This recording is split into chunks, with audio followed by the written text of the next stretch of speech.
खट्टा खाने वाली चुड़ैल। रात को अचानक राधिका मौसी को किचन से कुछ गिरने की आवाज आई। उन्होंने बाहर निकल के देखा तो किचन में उन्हें कोई सफेद साड़ी में दिखा। वो चीख पड़ी, हे भगवान, आलतू जलाल तू आई भला को टाल तू, आलतू जलाल तू आई भला को टाल तू। राधिका मौसी को चीखते सुनकर श्रवण बाहर आता है भागते हुए। अरे माँ, क्या हुआ? क्या देख लिया? दादी माँ आ गई क्या सपने में? अरे बेटा, रसोड़े में देख तो कौन है? श्रवण रसोड़े में झांक कर देखता है और उसे कोई नहीं दिखता अंदर। अब रसोड़े में तो कोई नहीं है माँ। कोई सफेद साड़ी में नहीं है क्या? नहीं माँ, कोई भी नहीं है। चिल्लम चिल्ली की आवाज सुनकर काजल भी वहां आ जाती है। अब क्या हो गया माँ जी? अरे बेटा, रसोड़े में एक चुड़ैल थी सफेद साड़ी में। अरे क्या कर रही थी वो अंदर? अरे बताया नहीं, कल आएगी ना तो पूछ लूंगी। चुड़ैल जी, आपका क्या प्लान है? माँ जी, रात बहुत हो गई है, आपने कोई बुरा सपना देखा होगा, चलिए सो जाइए। राधिका मौसी सोने तो चली जाती है, पर उनको रात भर नींद ही नहीं आती। वो कुछ भी उलझुल बातें सोचने लगती है। कहीं चुड़ैल की वजह से तो घर में टेंशन नहीं हो रहा, कहीं उसी की वजह से तो वो दादी नहीं बन पा रही। सुबह जब राधिका मौसी रसोड़े में छानबीन करती है तो पाती है कि नींबू का अचार गायब है। चुड़ैल नींबू का अचार ले गई, मुझे तो ठीक नहीं लग रहा कुछ। चुड़ैल को भी पता है कि जिंदगी का असली मजा तो खट्टे में ही है।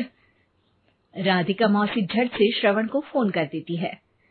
बेटा, मुझे समस्या समझ में आ गई है, हमें एक तांत्रिक की जरूरत है। अरे क्या बोल रही हो माँ, तांत्रिक की क्या जरूरत है? आप पूजा पाठ तो कर ही रही हो ना। आलतू जलालतू मंत्र सारे फालतू जैसे कुछ मंत्र पढ़ो, चली जाएगी अपने आप चुड़ैल। अरे नहीं बेटा, कभी चुड़ैल को कम नहीं समझते। अरे तुझे पता भी नहीं चलेगा कि कभी वो छल करके काजल की जगह घर की बहू खुद बन जाएगी। क्या माँ, कुछ भी बोल रही हो? कहाँ काजल और कहाँ चुड़ैल? वैसे एक बात बताओ, काजल को अगर गाने के लिए बोल देना तो चुड़ैल काजल की आवाज सुनकर घर तो क्या, धरती लोग छोड़कर चली जाएगी। तुम ना पढ़े लिखे बच्चे हर चीज को मजाक समझते हो। तुम रहने दो, मैं खुद ही तांत्रिक को बुला लेती हूँ। अच्छा सुन, शाम को इमली लेके आना। क्या है कि चटनी खाए बहुत दिन हो गए है ना? नहीं माँ, इमली तांत्रिक से ही मंगवा लो ना, आटा वगैरह भी उसी से पिसवा लेना। देखो मुझे काम करना है। श्रवण रात को कई तरह की सब्जियों के साथ माँ के कहने पे चटनी के लिए इमली भी ले आया था, लेकिन राधिका मौसी के दिमाग में अलग ही फिल्म चल रही थी। उन्हें अब सिर्फ शक ही नहीं यकीन होने लगा था कि शायद चुड़ैल ने श्रवण पर अपना जाल बिछा दिया था, जिस वजह से श्रवण उनकी बात ही नहीं मान रहा था। पर कोई नहीं, आने वाली रात में राधिका मौसी खुद तैयार हो गई चुड़ैल को पकड़ने के लिए। रुद्राक्ष की माला, तुलसी का पत्ता, हनुमान चालीसा सब हाथ के पास ही था, बस चुड़ैल का इंतजार था। और जैसा राधिका मौसी ने सोचा था वैसा ही हुआ। वो चुड़ैल उस रात भी आई, पर वो राधिका मौसी से तेज निकली और राधिका मौसी के उससे पकड़ने के पहले ही वो भाग खड़ी हुई। जरूर बहू पे साया है उस चुड़ैल का, तभी तो श्रवण के कमरे में गई है। और अगली सुबह राधिका मौसी पिछली रात हुए हमले में किन चीजों का नुकसान हुआ उसका हिसाब लगा रही थी। उनके खेमे से एक आम के अचार की शीशी भी गायब हो चुकी थी, और वो इमली भी जो कल श्रवण लेकर आया था। राधिका मौसी इस बारे में सोच ही रही थी कि श्रवण जल्दी से रसोड़े में आकर दवाइयों की पोटली ढूंढने लगता है। अरे बेटा, क्या हो गया? अब माँ, वो काजल की तबीयत खराब है, बहुत घबराहट हो रही है उसे। हे भगवान, मैंने पहले ही कहा था कि तांत्रिक को बुला लेते हैं, पर नहीं, अब देखो उस चुड़ैल ने काजल को अपने वश में करना शुरू भी कर दिया है।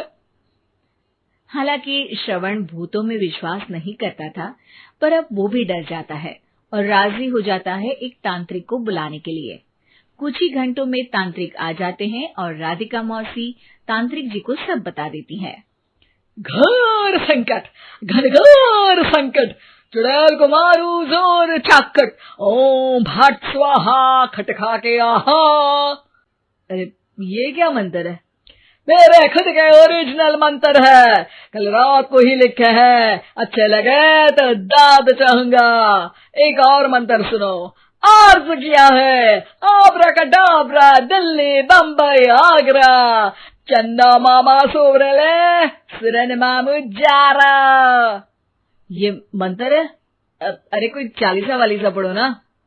वक्त कम है, 40 नहीं पड़ेंगे, 20-25 में काम चलाना पड़ेगा। अलग निरंजन जाके लंदन, मुफ्त का मंजान घिस मेरे नंदन। अरे जल्दी करो तांत्रिक जी, जल्दी करो। तांत्रिक अपने उल झलूल मंत्र पढ़ने लगता है। श्रवण को तांत्रिक पे शक होता है। वो अपने एक डॉक्टर दोस्त को कॉल कर देता है ताकि कोई अनहोनी हो तो इमरजेंसी में चीजें मैनेज हो जाए। तांत्रिक धुनी रमाता है, जिसकी वजह से कमरे में काफी धुआं हो जाता है और जिसकी वजह से बहू की घबराहट बढ़ जाती है। अब भागेगी चुड़ैल। हाँ। बहू खांसते हुए धुएं से बचने के लिए बाहर चली जाती है। अरे भाग रही है, भाग रही है। पीछे पीछे श्रवण भी जाता है। बहू एक सोफे पर बैठ जाती है। तभी डॉक्टर दोस्त आ जाते हैं और श्रवण को पानी लाने के लिए कहते हैं। थोड़े चेकअप के बाद डॉक्टर कहते हैं, मेरे हिसाब से जाप का काम पूरा हो गया है। क्या मतलब? अरे कुछ भी नहीं माँ, कोई चुड़ैल नहीं है, खुशखबरी है, अब दादी बनने वाली है। मगर वो सब अचार के डब्बे।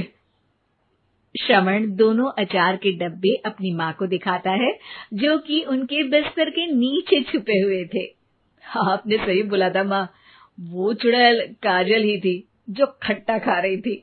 हमें कल ही पता चला, पर हमने आपको ये तांत्रिक वाला काम करने दिया ताकि आपको भरोसा हो जाए कि भूत वगैरह कुछ होता ही नहीं। अच्छा अच्छा, ये तो बड़ी खुशी की बात है, पर बेटा मुझे एक झाड़ू तो ला दे। क्यों माँ? ये तांत्रिक का भूत उतारती हूँ मैं। अब तांत्रिक राधा मौसी के डर से घर से भाग निकलता है और राधा मौसी उसके पीछे भागती है। अरे संकट ये घनघोर है, तांत्रिक मुआ चोर है।